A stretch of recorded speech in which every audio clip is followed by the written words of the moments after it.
Hello నమస్తే welcome back to our channel. This is Sushmita. ఈ రోజు మనతో ఉన్నారు ఒక experienced theatre artist and movie artist. ఇండస్ట్రీలో దాదాపు డికేడ్స్ ఎక్స్పీరియన్స్ ఉన్న ఒక వర్సటైల్ యాక్టర్. థియేటర్ ఆర్ట్స్ లో పిహెచ్డి చేసి మల్టిపుల్ డిగ్రీస్ తో పాటు అటు యాక్టింగ్ లో ఇటు టీచింగ్ లో తన సత్తాని చాటుతున్నారు. బాహుబలి, వేదం ఇలాంటి ప్రెస్టీజియస్ సినిమాస్ లో వర్క్ చేశారు. ఇంకా లేట్ చేయకుండా అతని మూవీ ఎక్స్పీరియన్సెస్ ఎలా ఉంది, అతని లైఫ్ ఎక్స్పీరియన్స్ ఎలా ఉంది అండ్ అతను పడ్డ స్ట్రగల్స్ ఏంటి, ఇవన్నీ అతన్ని అడిగి తెలుసుకుందాం. ఇంకా లేట్ చేయకుండా ఇంటర్వ్యూ స్టార్ట్ చేద్దాం. Hi sir, welcome to our studio. నమస్తే అమ్మ. శంభో శంకర, హర శంభో హర శంకర. మహాదేవో. ప్రేక్షక మహాదేవులకు అందరికీ నమస్కారం సార్. మీరుంటే మాలాంటి ఆర్టిస్టులు బతుకుతుంటారు, సినిమాలు నడుస్తూనే ఉంటాయి. చెప్పండి అమ్మా. సార్ మీ ప్రాపర్ ఎక్కడ? ప్రాపరు హైదరాబాదు పుట్టింది. మా నాన్నగారు పుట్టింది హైదరాబాద్లో. మా నాన్నగారు కానిస్టేబుల్ ఉండే, ఓకే నేను ఇక్కడే పుట్టా. అయితే ఓల్డ్ సిటీలో ఉంటాం. బొందిల్ కాడి నుంచి వచ్చినట్టు మా హిస్టరీ. ఓకే బొందిలోళ్ళు అంటారు మా తెలుగు వాళ్ళు మమ్మల్ని ఓకే వారియర్స్ అన్నట్టు. అప్పుడు ఔరంగజేబు వచ్చినప్పుడు వాళ్ళంటూ వచ్చిన వాళ్ళం. మొత్తం ఓల్డ్ సిటీలో ఉంటారు. ఓకే అయితే తెలుగు అంత ఫ్లూయెన్స్ ఉండదు కదమ్మా. అవును తెలుగు మా కల్చర్ వేరు ఉంటుంది, నార్త్ ఇండియన్ కల్చర్. ఓకే అయితే ఇక్కడ ఫ్రెండ్స్ని ఇక్కడ ఆంధ్ర భాష నేర్చుకోవడం అంటే సినిమా ఇండస్ట్రీ ఎఫెక్టే నాకు. అప్పటిదాకా అరే తురి అనుకుంటా ఈ హైదరాబాద్ భాషనే ఉండేది కదా. ఓకే 92 నిజాం కాలేజీలో చదువుతున్నాను.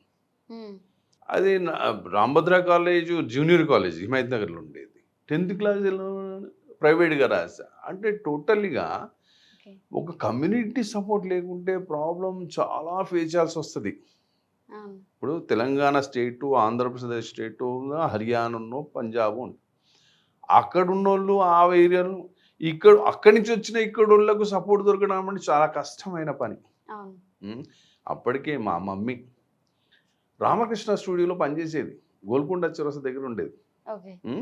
యాజ్ ఏ కుక్గా పనిచేసేది. అక్కడే పెద్ద ప్రొడక్షన్ అంత కుకింగ్ అంతా నడిచేది. అందులో మేము చిన్నప్పుడు ఆడుకున్నాం. ఆడించి ఇక పెద్దగా వేస్తున్నాం కదా, అందరూ అనేవాళ్ళు అమ్మా మీ పిల్లలు చదువు సరే అనేసి షూటింగ్ అయిపోయాక ఏముంటుంది ఖాళీ. మేము బాబు ఎలా బతకాలి, ఒక స్కూల్లో జాయిన్ అయిపోయింది. స్కూల్లో జాయిన్ అయిపోయి ఆయా పని చేసింది. ఆయా పని చేసి మేము ఆన్లైన్లో ఉండేసి చదువుకుంటా చదువు. ఇక మా మమ్మీ ఇంకా ఐడియాస్ వచ్చినాయి. ఏది కూరగాయలు అమ్ముకుందామా, ఇంకోటి ఏదో చేసుకుందామా అని. ఆమె ఏం చేసింది, ఏదో షాప్ పెట్టుకున్నది. ఆడ ఆమెతో అటాచ్ అయిపోయి స్కూల్ మానేసి అలా అనుకుంటా పెద్దగా అయ్యాం. అప్పుడు చిన్నప్పుడే షూటింగ్ అవి చూసాం కదా, అది యాక్టింగ్ అవన్నీ. మా ఇంటి దగ్గర మా బస్తీల్లో గణేష్ పండుగ వచ్చినప్పుడు డ్యాన్సులు చేయడం, అవన్నీ నాటకాలు చేయడం. ఆ ఏరియాలో అంతా జూనియర్ ఆర్టిస్టులు ఉండేవాళ్ళు మా ఏరియాలో. రామకృష్ణ స్టూడియోలో అప్పుడు దానవీర సూర్యకర్ణ సినిమా, ఆ టైము ఆ ఆర్టిస్టులు అందరూ మా ఇంటికాడికి వెళ్ళారు. అయితే ఆ పరిస్థితి అప్పుడు స్లైడ్స్ని చదువుకోవడానికి పెద్దగా అవుతున్న కొద్దీ నాకు జ్ఞానం చూస్తుండ అందరినీ. నా ఫ్రెండ్స్ తీశారు, లేదు అది నాచారంగా వెళ్ళిపోయింది. అయితే బాలయ్య బాబు కన్స్ట్రక్షన్ ఉండేది, ఇంకా కట్టిన ఉండే ఎన్బికే అని ఫంక్షన్ హాల్ ఉండే. ఇప్పుడు అది కూడా ఉందో లేదు. అయితే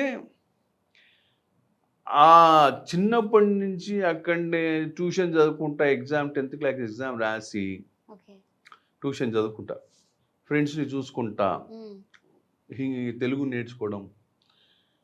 ట్యూషన్లో మా సారు తెలుగు హసనానే సారు ట్యూషన్ చెప్తారు అందరికి.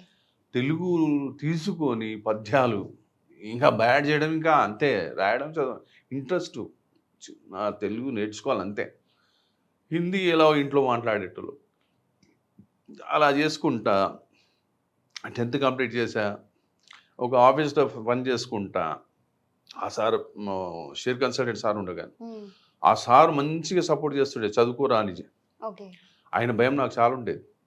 2 సంవత్సరాలు మేడం చదువుకోరా, పోయి మళ్ళీ ఆఫీస్లో పనిచేస్తాను. సరే సార్.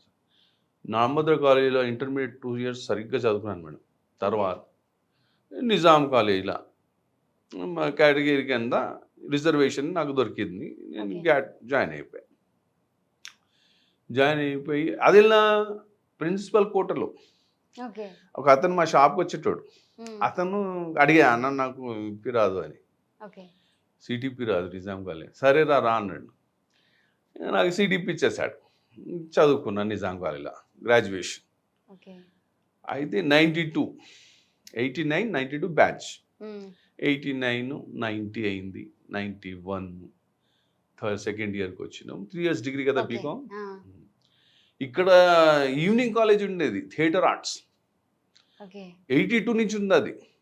అయితే Tanikella Bharani sir, Chatla Srinivasarao sir, Sriramulu sir, Chatla Sriramulu garu, MN Sharma sir పెట్టింది. MN Sharma sir department. Nageswararao, Akhil Nageswararao గారి సపోర్ట్ను తీసుకొని అప్పుడు ఆ టైంలో పెట్టినాను. ఓకే. అయితే తర్వాత నేను పిహెచ్డీలు చేసినప్పుడు అంత హిస్టరీ బయటకు వస్తుంది కదా. అవును. ఆ 89, 92 బ్యాచ్ నాది బీకామ్. అబ్జర్వేషన్ చేసేటోళ్ళం. వాళ్ళ పద్యాలు పాడడము. మా సార్ ఇంటర్మీడియట్ తెలుగు పాటలు చెప్పేటో వెంకటాచారి సార్. ఓకే. ఆ సారు డప్పు వాయించుకుంటూ పాడడం గట్టిగా అందరూ వీళ్ళు తనికెళ్ళ భరిసా వీళ్ళంతా రిహార్సల్ చేసేటోళ్ళు evening time. Okay. Evening college అది అప్పుడు. రాను ఇప్పుడు కూడా ఉండే, మొన్నదాకా చేసినాం కదా. అయితే అలా చేసుకుంటే నాకు ఇంట్రెస్ట్ బాగుంది కదా అనేసి నేను అది 92 బ్యాచ్ లోపట్నే నేను జిమ్లో కోచ్గా పనిచేశా. మా షాప్కి వచ్చేవారు. మా షాప్కి వచ్చారు ఒక అతను. నేను జిమ్ పెట్టాను వస్తాం బాబు అన్నాడు. ఎందుకంటే అప్పుడే ఏజ్ ఆఫ్ 14లోనే నేను హనుమాన్ వ్యాయామశాల సుల్తాన్ బజార్ అక్కడ ఎక్సర్సైజ్కి వెళ్ళేవాడిని. సైకిల్ వేసుకొని 4-5 ఫ్రెండ్స్ వెళ్ళి ఆడ మంచిగా ఫిట్నెస్ చేసి వచ్చేవాడు. ఆ ఎక్స్పీరియన్స్ ఉంది నాకు. అయితే ఈ జిమ్ పెట్టిన సార్ ఏమన్నాడు, సరే చెయ్యి అన్ని టెక్నిక్స్ చూపించాడు, జిమ్ మెషిన్స్ అన్ని. ఓకే సార్ చేస్తాను. అది చేసుకుంటుంటే శివ స్టార్ట్ అయింది అనుకుంటా. అప్పుడు జేడి సార్ వచ్చేటోడు జిమ్కి. అప్పుడు నాకు అంత మంచిగా ఉండండి. ఫోటో చూపించేటోడు. Very good. నేను సీరియల్ చేస్తాను శ్యామ్, నాకు మంచి కోచింగ్ ఇయ్యాను. సార్ పర్సనల్గా అటాచ్ అయ్యి సార్ చేయండి, సినిమా చేస్తున్నాను చూపించారు. తర్వాత నాకు కూడా బాగుందిలే, సారు మంచి పరిచయం అయిపోయాడు. అది హ్యాపీ. నిజాం కాలేజ్ గ్రాడ్యుయేషన్ వదిలేసా ఇక తిరుగుడు బండేసుకొని. బీకామ్ 92 కావాల్సింది, బీకామ్ 94కి అయింది. ఏది సినిమా ఇండస్ట్రీకి వెళ్ళిపోయినా ఇంకా అంతే. థియేటర్ ఆర్ట్స్ ఇక్కడ ఉంది. 92 పాస్ అయ్యి బీకామ్, 94లో పాస్ అయ్యా. గ్రాడ్యుయేషన్ ఉండాలా, PG diploma in theatre arts దానికి గ్రాడ్యుయేషన్ ఉండాలి. గ్రాడ్యుయేషన్ కంప్లీట్ చేసుకొని 96 మళ్ళీ ఈవినింగ్ కాలేజ్ కదా, ఇటు సినిమాలు షూటింగ్లు చేసుకుంటా ఇటు కాలేజ్ కూడా సాయంత్రం అలా చేసేవాడిని. అయితే పీజీ డిప్లొమా 2 years 96 అయిపోయింది. తర్వాత ఏం చేసా, తిరిగేసా, సినిమాలు చేస్తున్నా. తగ్దిరి వాళ్ళ 95, గులాబీ 95, 90, ఆవిడే మా ఆవిడ, ప్రేమించుకుందాం రా, అన్నిట్లో రౌడీ క్యారెక్టర్. ఇలా గడ్డం పెంచుకొని తిరిగేవాడినిగా, రౌడీ క్యారెక్టర్. ఇక మళ్ళీ అలా చేసుకుంటా 98, 97లో మ్యారేజ్ అయింది. 97 సురేష్ బాబుని అడిగా, బాబు స్టూడియోలో ఏదైనా జాబ్ ఇవ్వండి. ఏమైందిరా కదా ఫైటర్స్ చేసినది వదిలేసాను బాబు, నాట్ ఇంట్రెస్టెడ్ అని. సరే అనేసి రికార్డింగ్ థియేటర్ జాబ్ ఇచ్చారు, చేశా. అయితే ఆడ ప్రొడ్యూసర్స్ వస్తుంటారు కదమ్మా, వస్తుంటే ఒక ప్రొడ్యూసర్, బాంబే ప్రొడ్యూసర్ వచ్చారు. అరే యార్ హిందీ కోయి హై క్యా ఇధర్ బాంబే మే పైచాన్ ఎదురు నై మాలూమ్ సార్. సరే అప్పుడు నాకు ఐడియా వచ్చింది ఒకటి, నేనే బొంబాయి ఎందుకు వెళ్ళొద్దు, సినిమా ఇండస్ట్రీ అంటే చాలా ఇష్టం, ఫైటర్గా అయిపోయి చూసుకున్నాము, ఇప్పుడు రికార్డింగ్ థియేటర్లు ఏమైతే నేర్చుకుందాం, డైరెక్షన్ రైటింగ్ అది చేసుకొని మన ఫిలిం మేకర్గా మారొచ్చు కదా అది బొంబాయికి వెళ్ళిపోయినా. స్టోరీస్ రాయాలి, అండర్ వరల్డ్ డాన్స్ ఎలా ఉంటారు ఏం సంగతి అనేది అప్పుడు అని డాన్ సినిమాలు వస్తుండే కదా, వెళ్ళిపోయా సాడ. నేను నా వైఫ్ మేడం 98 డిసెంబర్ ఎవరు చెప్పకుండా వెళ్ళిపోయాం బొంబాయి, బండేసుకొని 2 wheeler చేత. అవునా? ఆ, వా! వెళ్ళిపోయి అలా రోడ్ తెలియదు కదా. అవును. సాయంత్రం స్టార్ట్ చేసాం. ఓకే. ఎంహెచ్ బండి లారీలు ఎంహెచ్ ఎక్కడ కనపడితే దాని అంటే వెళ్ళిపోవడమే. ఓహ్! చక్కగా వెళ్ళిపోవడం. ఓకే. 22 అవర్స్ పట్టింది జర్నీ. మార్నింగ్ ఖండాల ఆడ ఒక డాబా ఉంది, అక్కడ ఆపేసాను. 2 గంటలు అలాగే. ఆ మంచోడు సర్దార్జీ డాబా, వాడు ఏమన్నా డిస్టర్బ్ చేయలే. 2 గంటల తర్వాత లేస్తే ఏంటి ఇక్కడ ఉన్నాం పడు. సరే మళ్ళీ బండి స్టార్ట్ చేస్తే బోరివెల్లి ఓకే. అక్కడ చేరుకున్నాం. అక్కడ తెలిసినోడు ఉండే, ఎందుకంటే నేను సినిమాలు చేసేటప్పుడు వెళ్ళేవాడిని. హ్మ్. ఓంకారం సినిమా చేసినప్పుడు బొంబాయి తీసుకెళ్లారు. ఓకే. రాజశేఖర్ ఫ్రెండ్ గ్యాంగ్ ఒకటి ఉంది, ఆ! ఓ మహబూబా మహబూబా పాట ఉన్నది ఒకటి. ఓకే. అటు వెళ్ళినప్పుడు మాకు హోటల్లో పెట్టారు. అది చూసుకున్నా. బొంబాయి వస్తే ఎక్కడ ఉండొచ్చు ఆహా! అనేసి. ముందే అవన్నీ ప్లాన్ చేసుకున్నారు. ఆ, ఇప్పుడు ఓకే. మళ్ళీ మళ్ళీ ఛాన్స్ దొరకదు కదా. అవును. అలాగే మెడ్రాస్లో కూడా వెళ్ళాం షూటింగ్కి.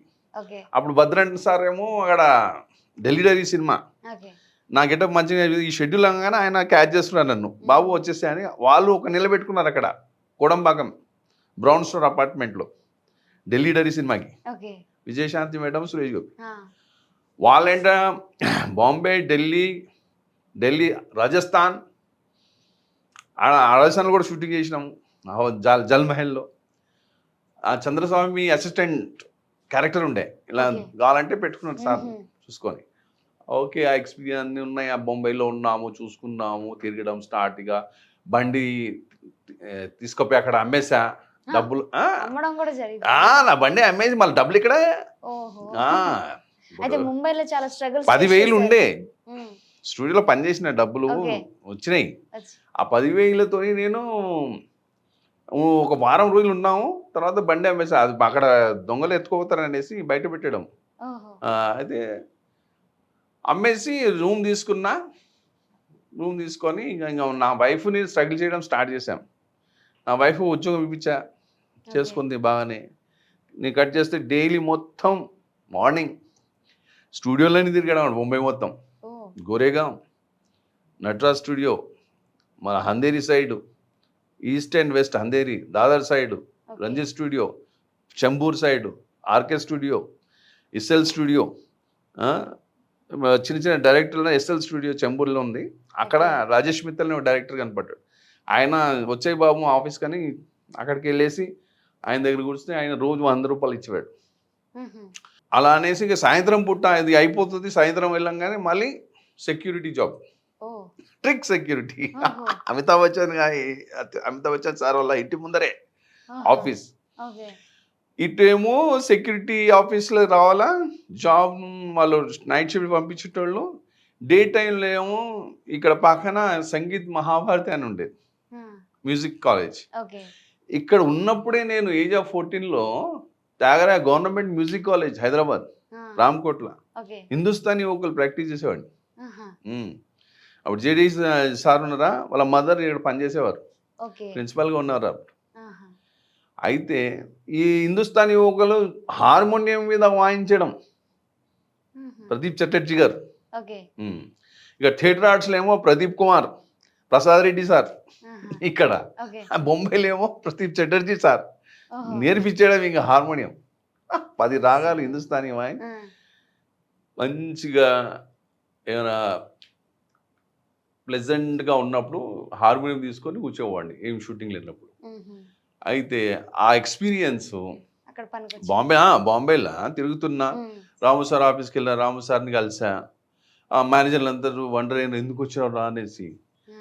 సార్ నేను వచ్చినా ఇంక స్ట్రగుల్ చేస్తున్నా, రాము సార్తో కలుస్తాను. సరే రాముతో కలిసా. రాము సార్ అన్నారు, రిషిబా బాగుంటావు, నువ్వు ఫోటో ఇచ్చేసాయి, నువ్వు వేషం చేసుకోవా, ఇక్కడ వాళ్ళని పెట్టుకున్నావా, నువ్వు మరాఠీ రాదు కదా, ఇక్కడ వాళ్ళని పెట్టుకున్నావు, వాళ్ళకి లొకేషన్ తెలుసు. హ్మ్. Okay sir.